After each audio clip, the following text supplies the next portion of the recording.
তো আজকে যে ভিডিওটা আমি তোমাদের সাথে শেয়ার করছি, সেই ভিডিওটার টপিক হচ্ছে অনেকেই আছে যারা একটু একা থাকতে পছন্দ করে এবং এদের দেখে মানুষ ভাবে বাপরে এরা তো একা থাকে, বা এরা কেমন টাইপের, একটা যেন কারোর সাথে মিশতে পারে না, বা অ্যাটিটিউড বেশি, বা ইগো বেশি, বা একটু অন্যরকম, যার জন্য এদেরকে মানুষ বুঝতে চায় না। বাট এরা কীরকম সেটা নিয়ে আজকে আমি এক্সপ্লেন করব। যাদের যাদের এই ভুল ধারণাটা আছে তারা প্লিজ এই ভিডিওটা পুরোটা দেখো, স্কিপ করো না।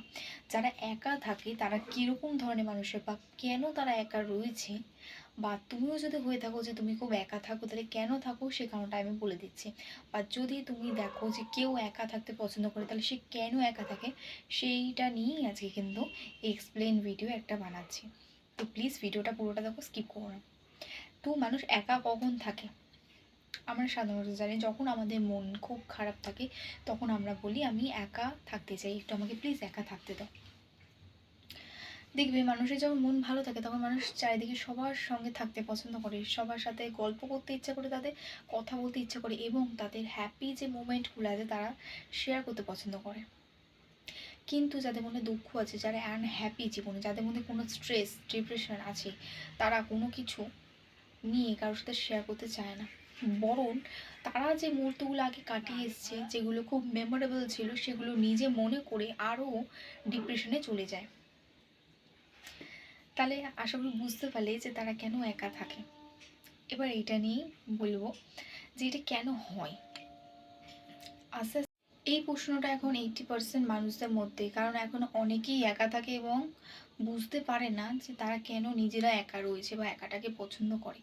এরা দেখবে বেশিরভাগ সময় অন্ধকারে থাকতে পছন্দ করে, গান শুনতে পছন্দ করে একা একলা, এবং কেউ যদি কোনো কথা বলতে আসে তাহলে তারা খিটখিটে হয়ে যায়। এবার এটা কেন হয়েছে?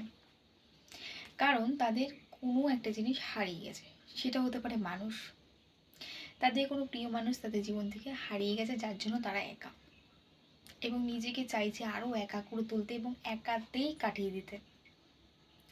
এরা আলো পছন্দ করে না, এরা অন্ধকারে থাকতে ভালোবাসে, এবং এদের যে গানগুলো প্রিয় সেই গানগুলো শুনলে তোমার চোখে জল চলে আসবে, কারণ এরা স্যাড সং শুনতেই ভালোবাসে, মানে কষ্টের গান। যার জন্য এরা সেই মুহূর্তগুলো কারো মনে করে আরও ডিপ্রেশনে চলে গিয়ে একাই থাকে। তো এদের দেখলে তোমরা, যদি এরা কোনোদিন রাস্তাঘাটে বেরোয় এবং কোথাও গিয়ে দাঁড়ায়, কারোর সাথে কথা বলবে না, চুপ করে থাকবে, এবং তুমি যদি ডেকে কথা বলো তখন সে কোনো উত্তর নাও দিতে পারে।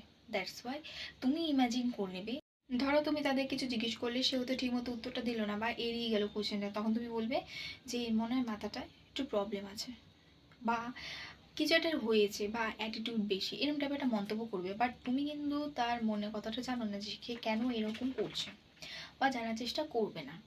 এটাই স্বাভাবিক। তো এটা হয়েছে, তারা কোনো একটা সময় তাদের প্রিয় মানুষটাকে হারিয়ে ফেলেছে, বা তাদের প্রিয় মানুষটা তাদের হয়তো মনে কোনো কোশ্চেন ছিল, সেটা উত্তর না দিয়ে চলে গেছে, যার জন্য সে একটু থমকে গেছে, জীবনের পথে সে থমকে গেছে, এবং সেখানেই দাঁড়িয়ে রয়েছে যেখানে সে দাঁড়িয়ে ছিল। যেখানে তাকে ফেলে চলে যাওয়া হয়েছে সেই পথেই সে দাঁড়িয়ে রয়েছে, সেখান থেকে আর আসতে পারছে না। তো এটা এরকমই হয়, যার সাথে হয় সে বোঝে, বাকিরা তো কিছু বুঝবে না, হাসি মজা করবে। তো তারাও দেখেছিল একদিন স্বপ্ন যে তারা এগোবে সেই মানুষটাকে নিয়ে জীবনের পথে, আলোর দিকে এগিয়ে যাবে।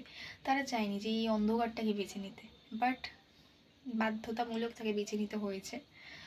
তো সেই ক্ষেত্রেই আমি বলছি যে যারা একা থাকে তাদের জীবনে অনেক কষ্ট আছে, তাই জন্য তারা একা থাকতেই পছন্দ করে। তারা কারো মেসেজে SMS বা কিছু রিপ্লাই করতে চায় না, কলও বেশি ধরতে চায় না, এদের বন্ধুবান্ধব খুবই কম থাকে।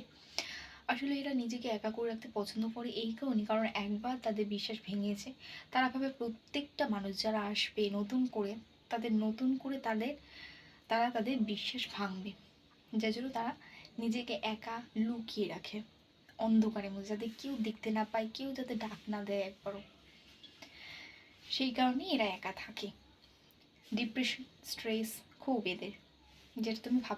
এরাও চেয়েছিল একটা সময় জীবনের পথে এগিয়ে যাব এবং নিজের প্রিয় মানুষটাকে নিয়ে এগোবো, বা যাই কিছুই হোক, এদের কেউ ভুল বুঝেছে, যার জন্য এরা নিজেকে একটা কোনায় ঠেসে রেখেছে, কোন ঠাসা করে রেখেছে।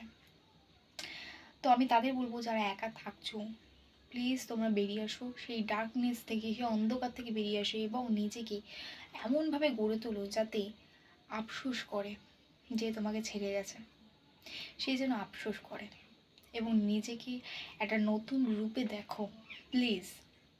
তুমি যত নিজেকে অন্ধকারে ঠেলে দেবে, জীবনও কিন্তু অন্ধকারে চলে যাবে, নতুন করে কিছু করতে পারবে না। এবার তুমি বলবে মেন্টাল পরিস্থিতি এক যায় না, স্বাভাবিক একদিনে কিছু হবে না, বাট হবে, হবে না বললে হয় না, হবে। তাই আমি বলছি অন্ধকার থেকে বেরিয়ে আলোর দিকে যাও, বিকজ আমার দায়িত্ব তোমাদেরকে আলোর দিকে ঠেলে দেওয়া, ঠিক আছে?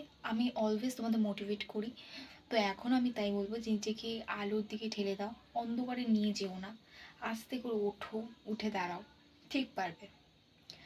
এবং আমার এই কথাটা হয়তো তোমাদের একটু হলেও ভরসা দেবে, তো প্লিজ নিজেকে গঠন করো, নতুন করে নিজেকে নতুনভাবে চেনো এবং লোকজনকে জানো, কথা বলো তাদের সাথে, এবং চট করে কাউকে বিশ্বাস করো না, এটুকুই বলবো। খুব ভালো থাকো তোমরা সবাই, টাটা, নেক্সট ভিডিওতে দেখা হচ্ছে।